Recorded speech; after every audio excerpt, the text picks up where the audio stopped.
এই ছোট্ট খড়ের ঘরটা দেখছেন, অনেকের কাছে এটা কিছুই না, কিন্তু একজন কৃষকের কাছে এটাই সারা বছরের স্বপ্ন পাহারা দেওয়ার জায়গা। আসসালামু আলাইকুম। আমি গ্রামে থাকি। আমার জীবন শহরের জীবনের মতো ঝকঝকে না, কিন্তু খুব সত্যি আর শান্তির। এই ভিডিওটা আমাদের পৌষ মাসের সময়ের স্মৃতি। তখন আমাদের গ্রামে আমন ধানের মৌসুম শেষ হয়েছে।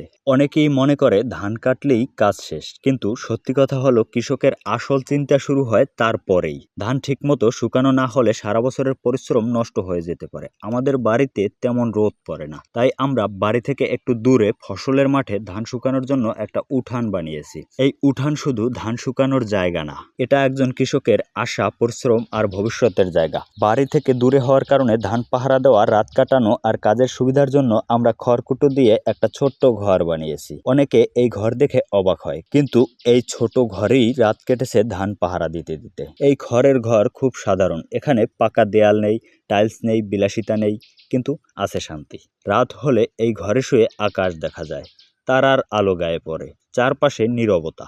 তখন মনে হয় জীবন মানে দায়িত্ব। এই উঠানে শুকানো ধান থেকেই আমাদের পরিবারের খাবার আসে।